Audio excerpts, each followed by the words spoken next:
enough of that, and we'll put the sauce on. The sauce consists of olives, green olives, pitted, of course. You take out your own pits. Don't buy them pitted ahead of time. That's a mild California olive. I want you to use a European olive. And a bit of garlic sautéed with the olive oil. You soak the olives in the olive oil for a couple of days ahead of time.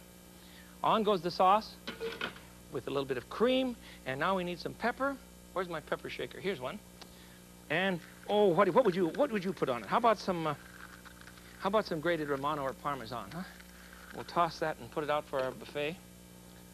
You see, the flavors here are so very different that it doesn't matter if you're repeating, if you'll pardon the expression, the filler. That's okay. So it's pasta. That's all right. You'll have a good time with it. And a little parsley, and we have pasta with onion, with olive, which I think is a very unusual dish, and I think you'll enjoy it. All right, let's go on. The third one, 1, 2, 3. The fourth one, I want to try to make a quick stuffed shell. Now, you've probably done this with your recipe, but I want you to do it with mine and understand that it's very, very simple. I have parsley all over the kitchen this morning. There it is. Okay. We've got some beef or Italian sausage, about ½ a pound that I've pre-cooked. That should be enough. And to that, I want to add an entire package of spinach. And I have melted the package of frozen spinach and chopped it up, or I bought chopped spinach. You see, but squeeze out the juice, for heaven's sakes. You don't want that in there. The wetness will ruin the stuffed shells. And then we're going to add ½ a pound of cottage cheese, and I've drained the cottage cheese the same way. We don't want all that extra moisture, or it will be running all over the dish, and we don't want that at all. So we have some cottage cheese, and I'll put in, find another spoon here, put in about ½ a pound. I said to put it in a colander until the juice drains out. And then we'll add 3 cloves of garlic. Good Lord, Helen, there he goes on the garlic again. Yes, well, it's good for you. It's good for you. And the history of garlic is so fascinating. Every day I hear from someone who tells me some new fact about garlic, and it's just, I can't imagine what the world would be if we had not, what's the word, discovered or been given? I guess both will do. Discovered garlic or had been given garlic. How boring it would be. Sit down to sauces that were flat because they didn't have garlic. It's a great blessing, isn't it? Wonderful stuff. Okay, what else? Oh, we need the juice of ½ a lemon. Here we go. And then we're going to add about a 1/4 cup of Parmesan or Romano cheese. Please grate it fresh. You'll be much happier that way. 1/4 cup of cheese. We need some salt and pepper. And don't put in too much salt, remember that. And a bit of pepper. And then for our seasoning, we're going to use, come on, pepper, go. We're going to, empty? No, not quite. Use a good French barrel peppermint. It'll work well for you. Okay, and we're going to add, for our seasoning, our herb, we're going to add a bit of oregano, a classic Italian herb. But you know who found it first? I understand that the Greeks had it before anybody else. Oregano. So put in a little oregano and 1 beaten egg, and we have our filling. And this is best to mix with your hands. Best to mix this up with your hands so you can squish everything together. There. Now, if you say to me, as you do often when I'm on the road talking with you, my kids don't eat right. They don't eat enough of this and they don't eat enough of that. How do I get them to have better eating habits? Well, get them in the kitchen when you're making this dish. That'll turn them on. Because it's fun to prepare.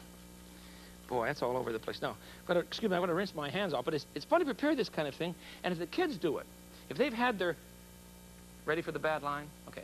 If they've had their hand in it, they're going to enjoy it much more than if it comes to the table mysteriously and they say, as I know your grade school kid says, ugh, what is that?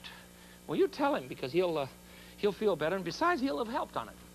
Now, to stuff the shells, cook the shells ahead of time and chill them in water so that they're not too hot to handle. And then we'll just pick up a shell. See how big these are? Are they marvelous? You can find these at any good Italian market. And we'll fill them up there like so and arrange them. I'm not going to take credit for what I'm going to show you. My friend Michael did this for us.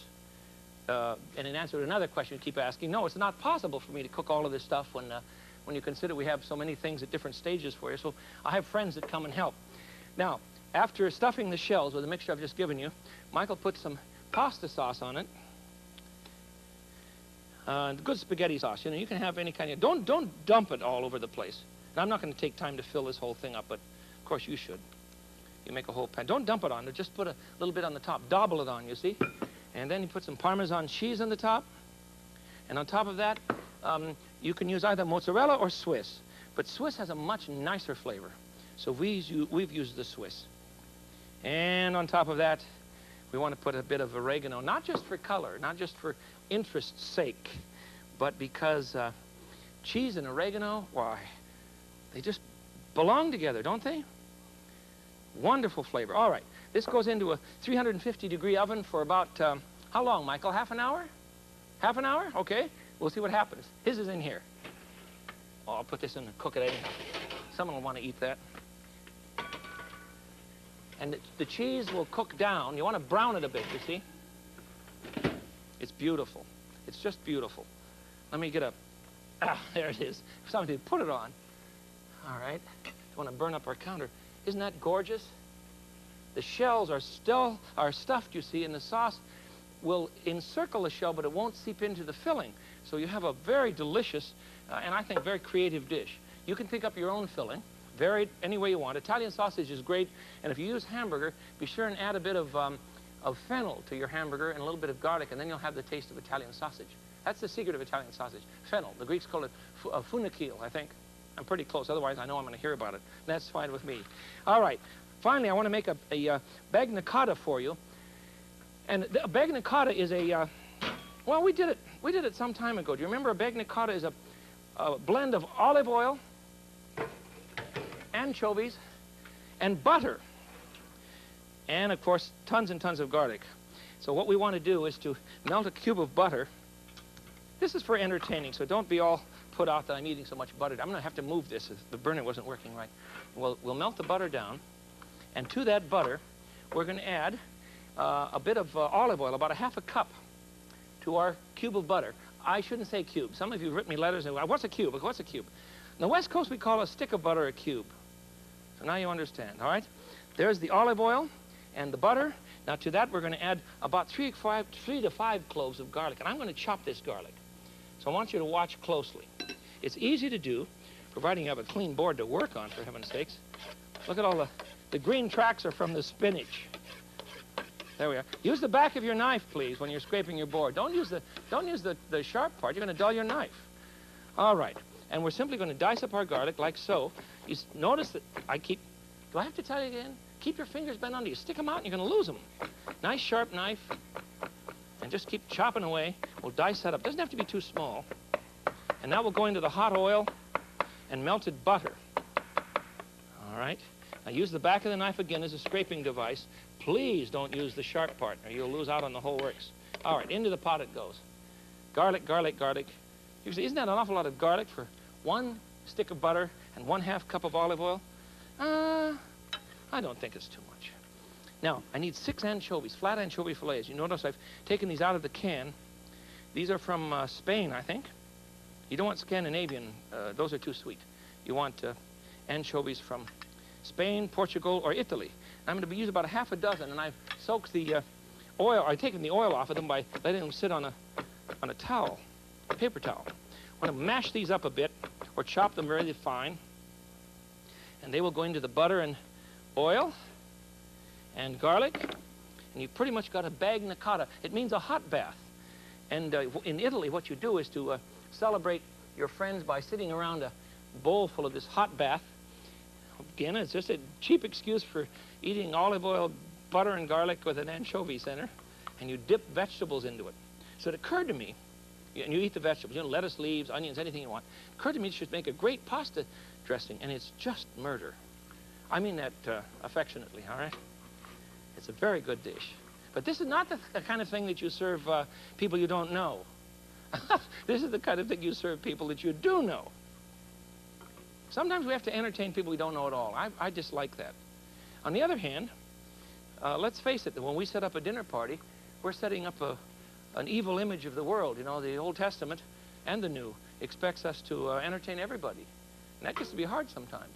The biblical parables that involve taking people in off the street and feeding everyone. You couldn't do that with this dish because some of them wouldn't care for that much garlic. All right, now we'll get some pasta. I'm going to use spaghettini this time. There we are.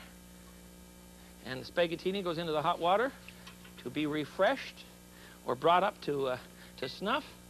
There, that's about ready. Oh, the odor. Notice I'm using my hand to bring the odor over to my face. For heaven's sakes, don't put your face over the pot. 2 reasons. 1, if you have hair, don't get smart with me now, but if you have hair, it'll fall in the pot, and nobody wants that.